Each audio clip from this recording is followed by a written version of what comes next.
this is St. Anthony's. So this is the last, like I said, the last Canada stop. So it is really, really pretty. This is, so they had this is the first of 3 Tinder stops. This is, what they actually used for this was lifeboats, which is not how they normally do the Tinders, but, they had a special circumstance where a lot of these places were so small they did not have their own Tinder services, so, they had to use lifeboats. So you already kind of see that in the beginning of this, but this is just us going into the port.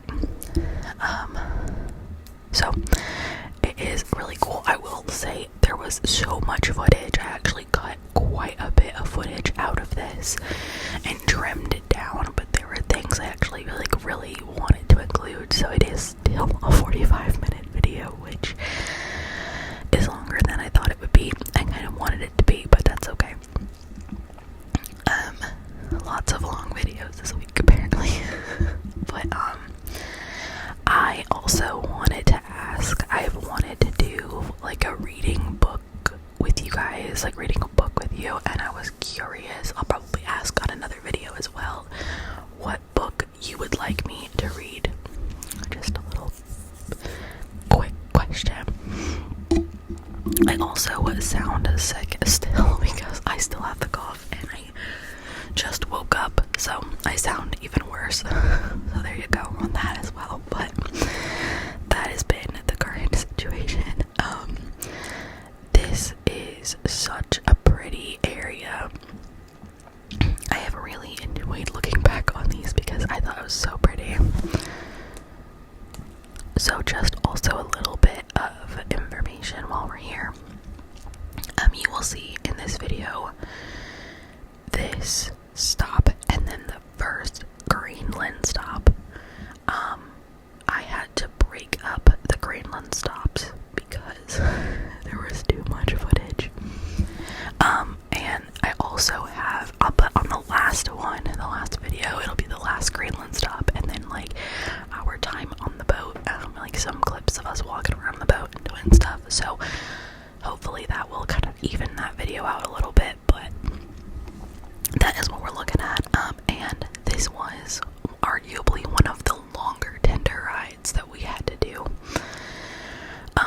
for the 3 stops that we had. But I think that this was actually very humbling as well, because being in a lifeboat, it kind of gives you a little bit of like understanding of obviously not the panic involved in having to be in a normal lifeboat situation, but what it would feel like if they had to cram everybody in there, because they are pretty loud, they are very small, and it's very cramped. It's cold if it's cold, it's hot if it's hot, but it is very congested in there and like musty. like the air is like really damp, obviously because you're in the water, but it was very smooth, and I don't know, it's definitely interesting. And they say that there are enough lifeboats to fit everybody, but I don't know how many people they shove in these lifeboats, but was a little bit of a humbling situation, I'm not gonna lie. Because wow, it didn't seem like you could fit an entire boat worth of like thousands of people into like 9 of those, or however many are on there. But maybe that's just me, plus you have to put the crew on there. I don't know, maybe that's just me, maybe the crew's just hanging off the side of the boat or something, I don't know. But this is St. Anthony's, so I'm gonna give you guys a little bit of a story on this.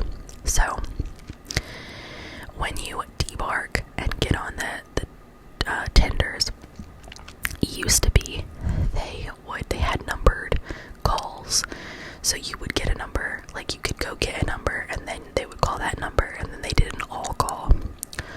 Well, they did it the same way this time, but with this port in particular, they had 2 lifeboats that were going as tenders, and they weren't like, there were more people trying to get off than they like get together, right? So we only had from like, I think it was like 8 or 9 in the morning to like 3, right? So we didn't even have like an 8 to 5 time frame like you normally would. I think it was 9 to 3, I think was the time frame.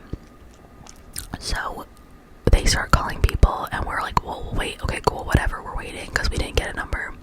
We were gonna go in general admission, which we always go in general admission, and we've never waited like that long, right? First of all, you see that line to the right there, that's people waiting to come back. That whole line there is people waiting to come back. That line never got shorter until everybody was on the boat, which is where I'm going with this story, by the way. So at like 12, we realized that there was no way in the world they would get through all of the ticket numbers, but they definitely weren't going to get to alcohol.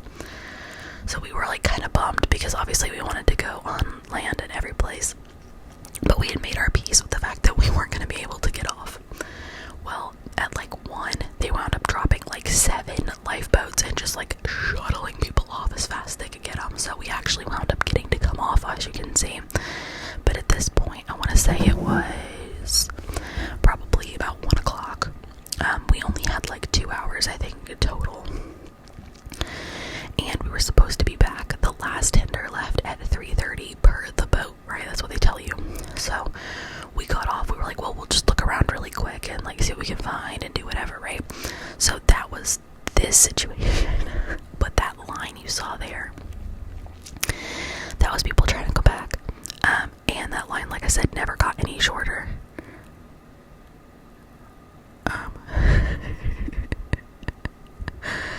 And that line never got any shorter, but also we didn't get on the boat until after 4. We didn't leave until like almost 6 o'clock, because that was how behind they were trying to get people on. We stood in line for an hour and a half trying to get back on the boat. So I think we spent about 30-45 minutes walking around, looking around in here and stuff.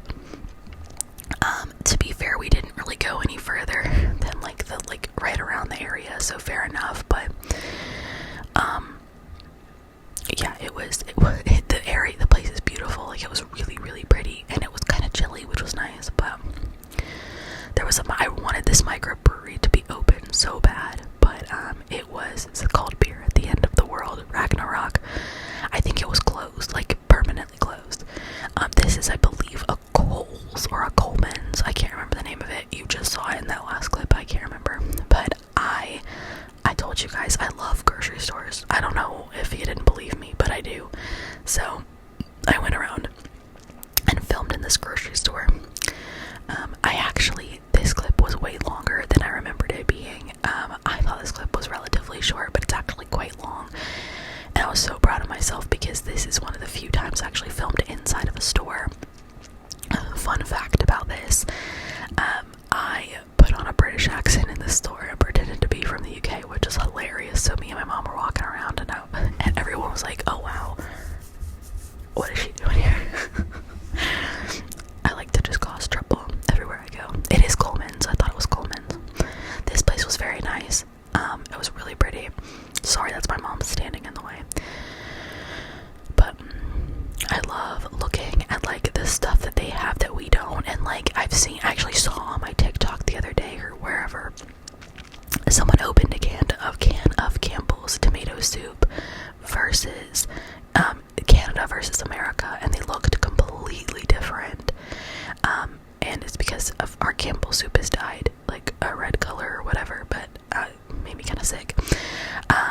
Also, I grabbed that Tim Hortons because the one thing I wanted to do while I was in Canada was get a Tim Hortons.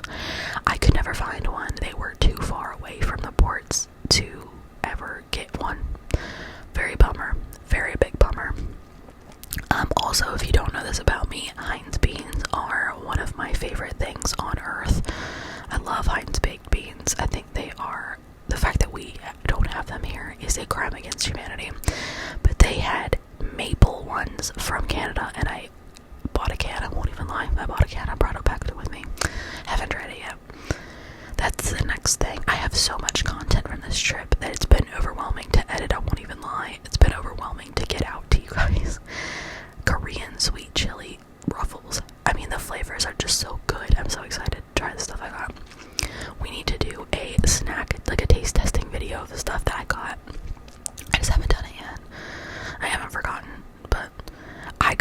figure out what this was at one point. I was like, what is that?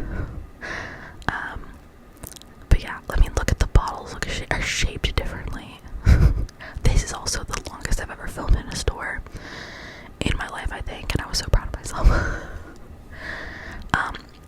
Speaking of, actually, while I'm filming this today, I'm recording the audio for this on this morning, Friday morning, while you're seeing this. I'm off work today, and I'm running some errands, so I'm gonna try my best to vlog that as well. I'm so gonna try. I'm getting over my fear. I'm gonna do it. I don't care. Oh my god, malt vinegar is my favorite thing on earth, by the way. I love malt vinegar. So this is actually up the other direction from the port we were just at. When I tell you guys I did a lot of walking in this trip, I am not lying to you. I did a ton of walking on this trip. And because we took zero other transportation. Like, we never got on a bus, we never got anywhere else. Everywhere we went, we walked. This green building that you're about to see me walk into and not film in, because it was packed, is like a trading post kind of thing. They had like handmade stuff and postcards and stuff like that. If you saw my haul video, this is where I got the bookmark. I got the cookbook and the children's book from here, the Grenville Center, I can't read apparently. I loved the dog sled thing, and that's Mr. Grenville, I'm assuming. I honestly don't know. I did film statues though. This is us standing in line. That is exactly what's happening here. I'm standing in line waiting to get back on the boat. That's the Coleman's we were just in. You and we were just in that Coleman's. This is basically just me waiting in line. So while, oh yeah, we're in Greenland now, surprise. Sorry, I didn't have any footage of me getting back on or getting off the boat, but this is Greenland, so I'm gonna probably butcher the name, but this is Karakatuk. You'll see the name in just 2 seconds, but this was another tender boat situation. There's the Greenland flag, literally right in front of you.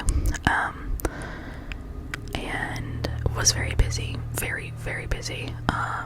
We actually got off pretty early on this trip. We were like the first group off, I think, which was good. I enjoyed it. Look how pretty this was. There's a lot of footage. Oh my god, my dog just scared the absolute crap out of me. There's a lot of footage on this because I was obsessed with how pretty it was up here and how beautiful everything looked, and I wanted to document everything, so that's what happened. There's the lifeboat right there that we came in on. Hold on one second. So, it was okay, let me give you a little bit of backstory, and then I want to tell you a, like, not so funny story. So, when you go to Greenland, if you're ever gonna go, the fog is insane. You can see the fog on the top up there, and that is how dense it is. That's the name, Karakato, I think is how you say it. I can't remember, it's been so long now. But the thing about the fog is that it dissipates sometimes, but sometimes it does not, and you just get what you get. Now, there is a clip of the boat. You see the boat, and you see how foggy it is around the boat.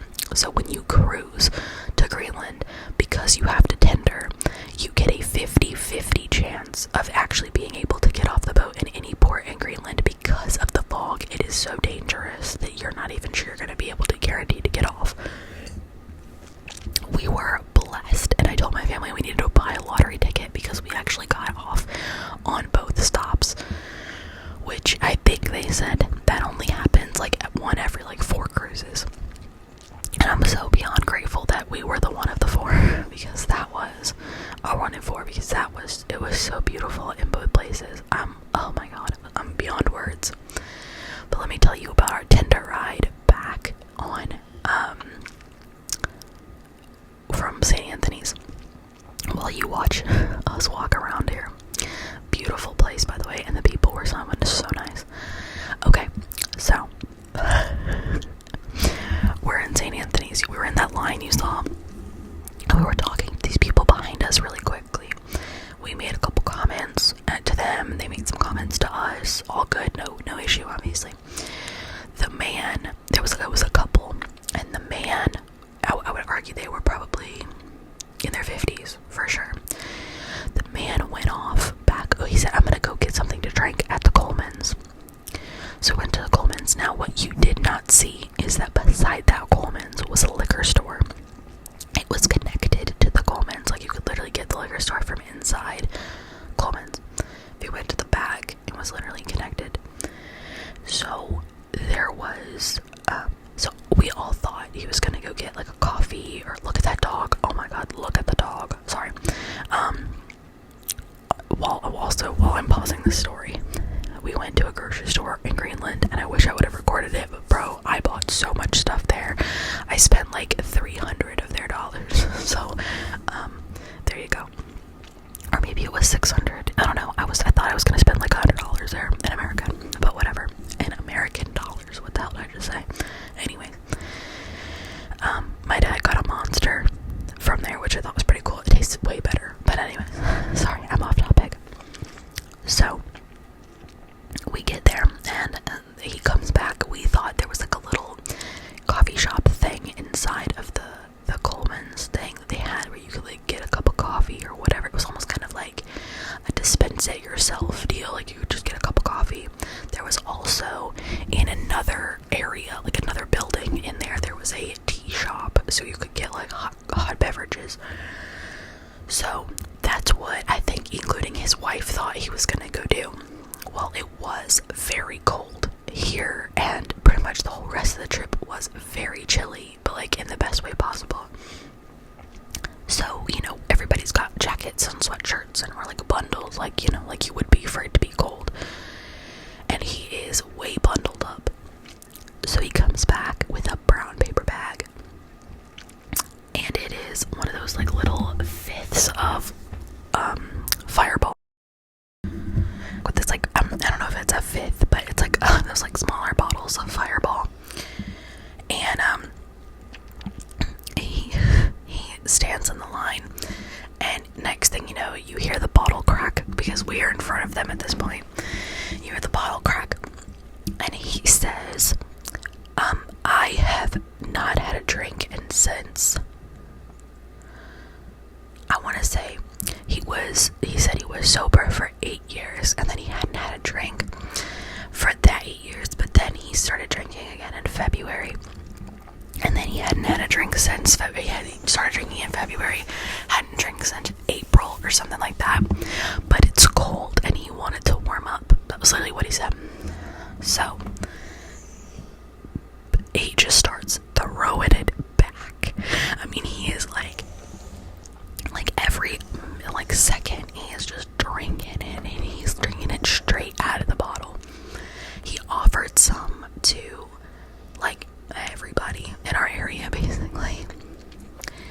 And yes, the line was very long, but we were moving at an okay pace at one point, and we were a decent way through the line. He got I just spit on my microphone. That's fun. We got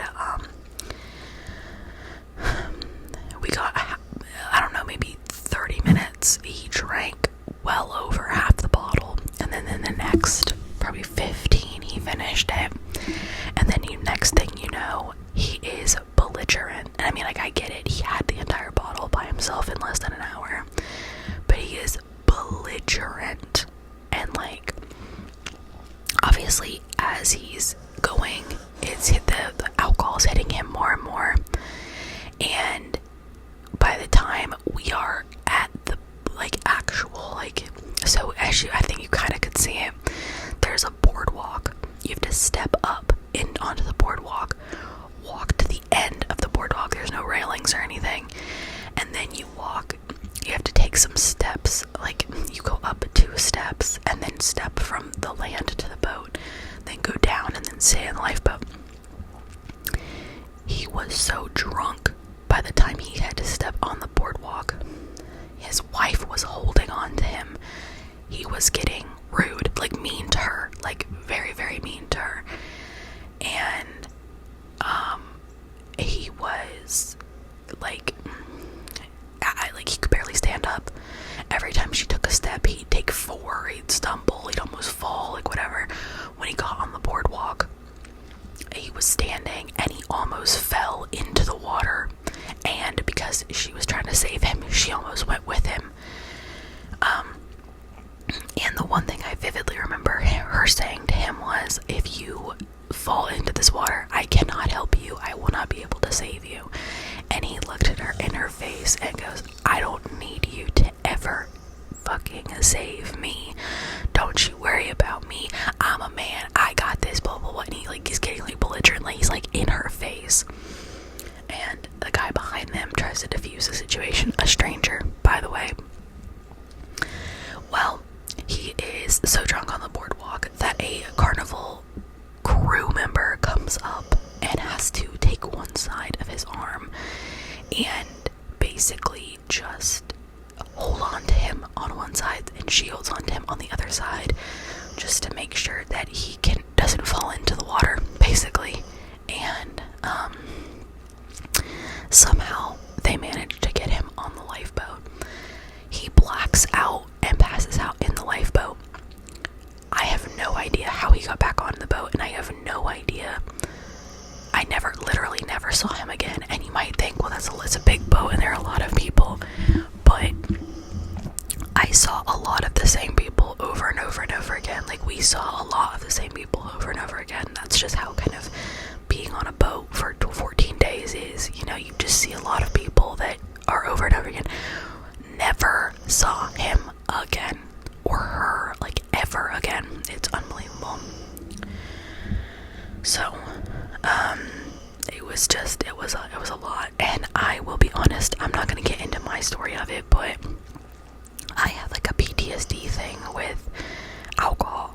I drink, but I have a problem with like aggressive alcoholics. It's something that like triggers a PTSD thing for me.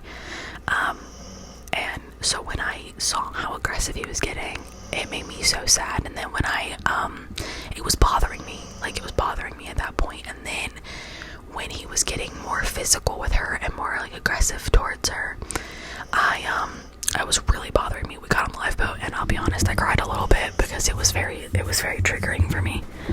Like, dealing with it was very triggering for me because I don't know, I didn't think I would have been affected, but unfortunately I was. But I really felt for her because I can't imagine, which is the problem. But yeah, off of that, walking around in Greenland. Okay, so you can see how heavy the fog is here. This is the fog lifted. This is it, not all over the place, so you can actually come in. Normally, everybody kept telling us that the fog touches the water, so that's why you're not able to come on land.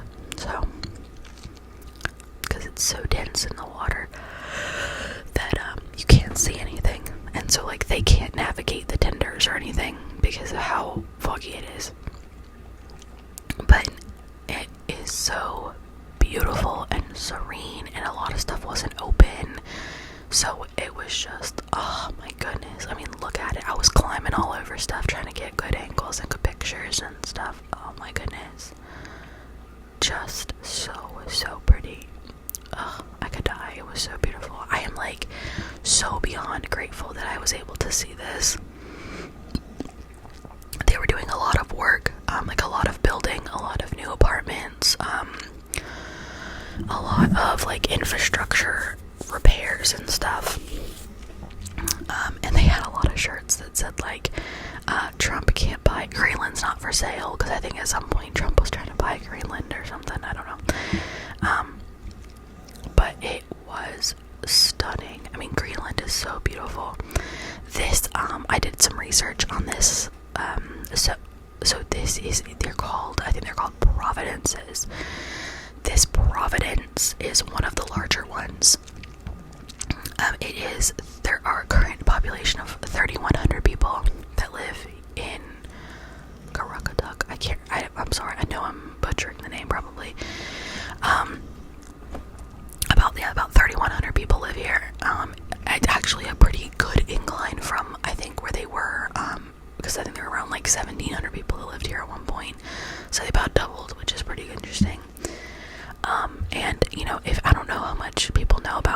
as a whole, but Greenland is like 85% glacier. So the land is like attached to a glacier, so that's why it looks like such a large landmass, but in reality it's actually not that much of an inhabitable area because it's so much of it is glacier. But also what we learned here as well is there is no infrastructure that supports Providence to Providence travel. So we went, obviously one place, and then we went to another Providence, right? A smaller one, which I'll show you in the next video. But that smaller one, they have contact with each other, but they have no way of, you have to get on a boat or get on a plane to be able to get there. And the smaller place, so this place had an airport, this Providence had an airport. The smaller one had a very, very, very small airport, but not much else. So not a lot of flying. Most of it is by boat. They boat in everything. But they were also saying not so much here, but in the just kind of Greenland in general, most everything is solar panel and solar powered, because everything's so expensive. So but the people were very, very friendly to us, and you can definitely tell like the new stuff they're bringing in versus the older stuff that's been there for a good minute. But it's really pretty. It is still a pretty decent touristy destination from my understanding, which is pretty interesting given the situation and how far up it is and how hard it is to get here and everything. So, but I'm beyond grateful to have been able to come here. And there's actually a university in this Providence as well. So this one's definitely one of the bigger ones. But yeah, there's a university out here. We didn't go out there, but it's actually not that far from the farthest point we walked, apparently. I think, I don't know if I have a clip of it, but I'm actually pretty positive that there was a building that right around when the time we turned around and came back, because we walked like 15 miles this day or something ridiculous, but right around the time we went to turn around to come back, we could see the university from where we were standing, and it wasn't until I was speaking to somebody else that I realized that that was the university. But we walked a ton. We walked all the way up, came all the way back, and then my dad and I went we went the other direction. I went up and explored the opposite direction, which was pretty cool. So, yeah, but this is what I'm talking about, infrastructure. Like, there's a lot of this, like, giant, I think they're burying pipes and stuff and all that kind of stuff, but yeah, it is really, really, really cool, all the stuff they're doing. So, it definitely wasn't as cold as you would imagine it was either, which I kind of thought it would be freezing, but it was not nearly as cold as I thought it would be, which was good. But it's also, this was part of their like warmer weather, so like, I mean, it was still chilly, but this was part of the warmer weather for them. So I kept imagining it kept getting colder and colder and colder, because the air feels different here, because it feels like almost like wetter, because obviously there are glaciers and icebergs and everything all over the place,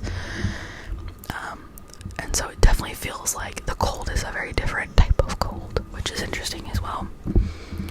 Also, one of my favorite things about this place is the houses being painted beautiful colors. Like, they are all so pretty. It's unbelievable. So beautiful. I loved being here. Oh, so pretty. Give me 1 second.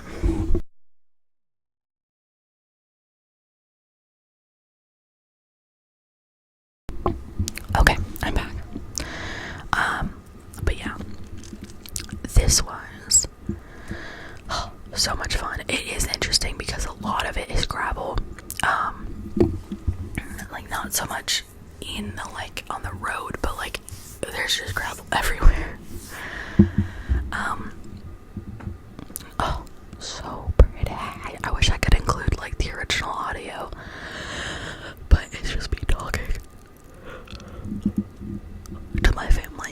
So there's nothing relaxing about that. It's very weird. But yeah, you saw the bridge with all the holes in it and stuff. Everybody's like, are you not worried about walking on that? Nope. I mean, it can't be that dangerous, right? Like, last words, you fall into the water.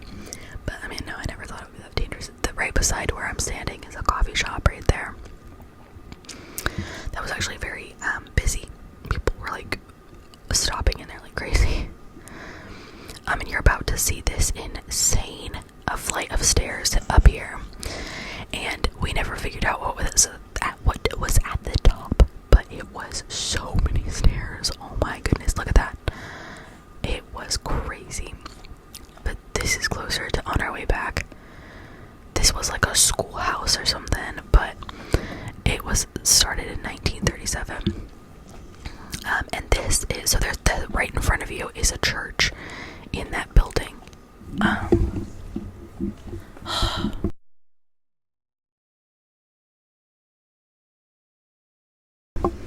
It's a church in that building, and we were there on a Sunday, and so they were actually having an active service while we were walking around. The river was so beautiful. Oh, okay. Sorry, that's my dog. So another fun fact about this area. So there was like a boat ramp, and it was near the fish market.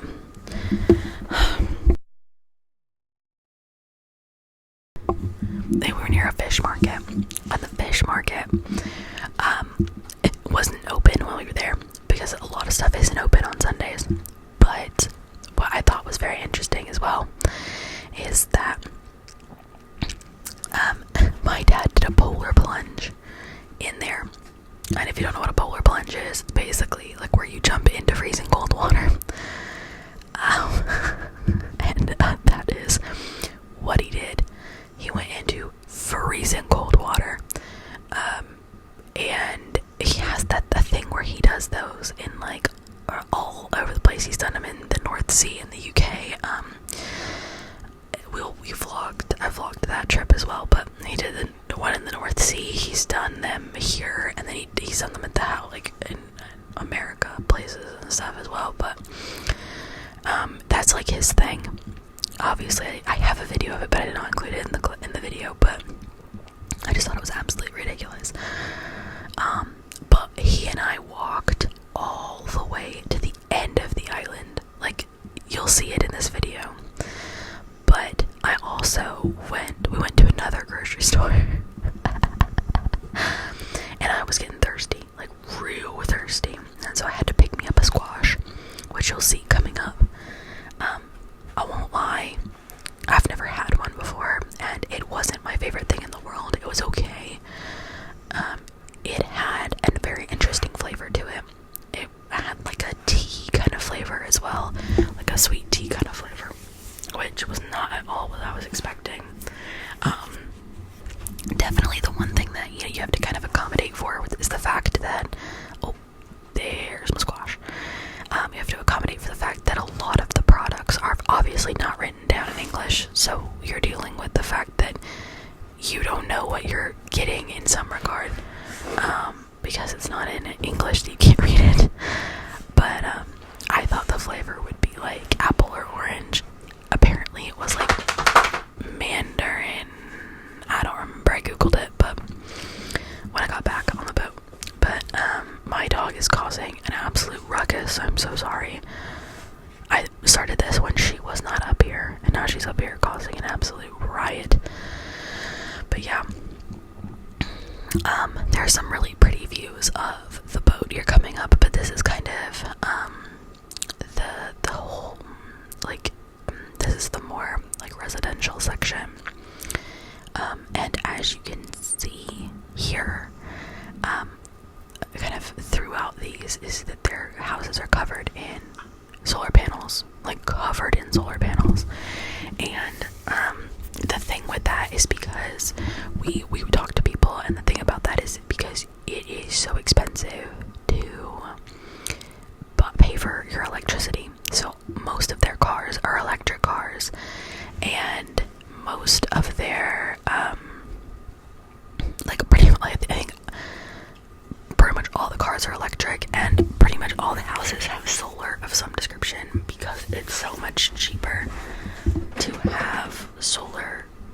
was they said that the electricity is 3 times more expensive here than most other places in the world. So I guess I don't know why that is. I mean, I'm sure it's because it's so remote, but and they were also telling us that everybody drives electric for the same reason. Gas is so expensive. I'm filming a cat right there. But gas is so expensive that it's like impossible to have to fuel your car with it. But as you saw in that clip where it was showing you, that's also a coffee shop down there as well. Sorry. As you saw in that clip of the cat, there's also boats. Those boats are basically abandoned, or ones that, some of them were ones that don't run. And what we were also told by some like locals and stuff was that there's nowhere to dump boats once they stop running or have holes in them or rot away or whatever. So what they have to do is they have to just put them up and let them rot on those stilts up there, because there's nothing to do with them. You can't put them anywhere. There's no dump to take them to, so they just sit there. They salvage what parts they can off of it, and they just leave them to be after that.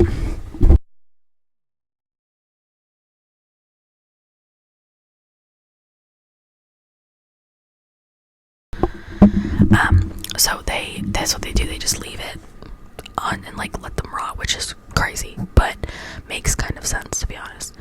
But then you saw the helipad we just walked past.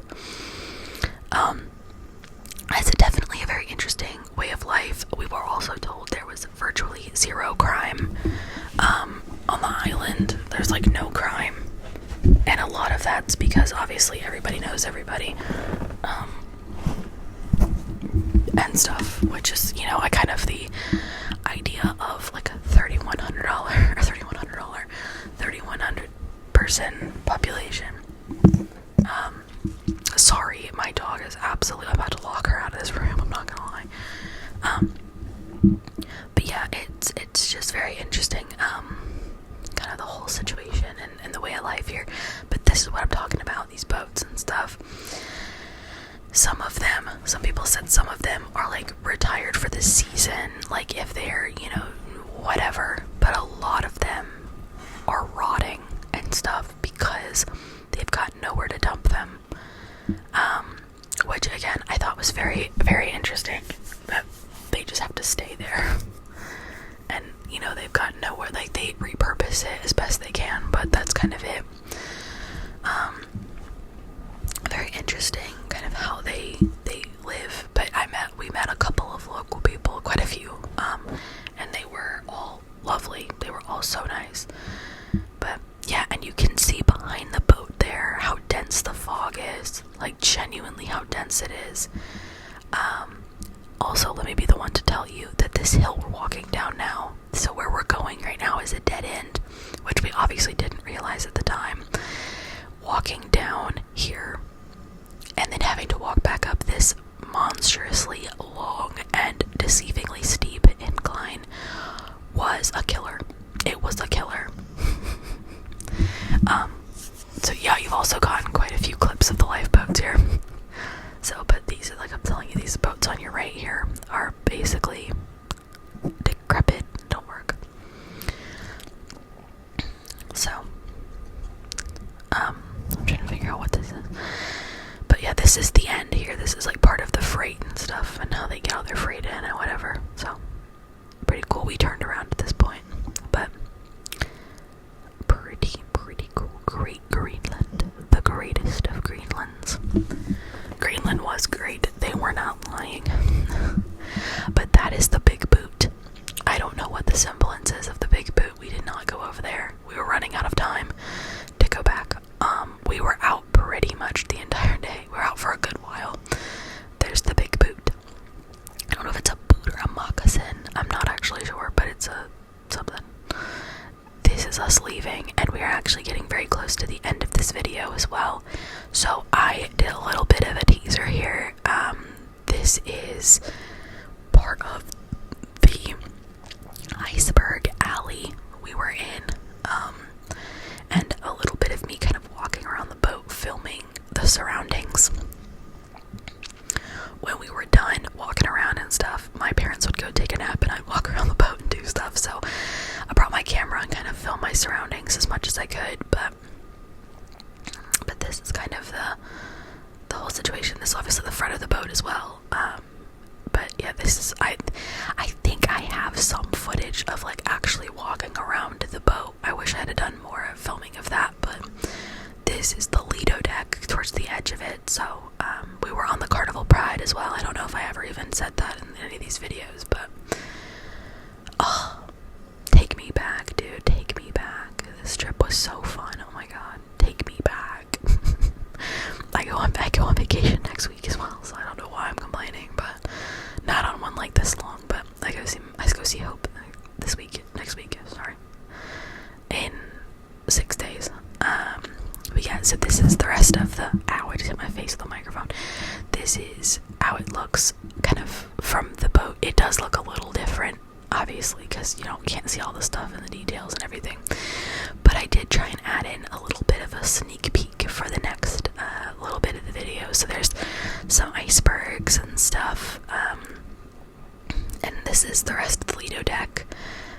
Or this is up one, this is deck 10.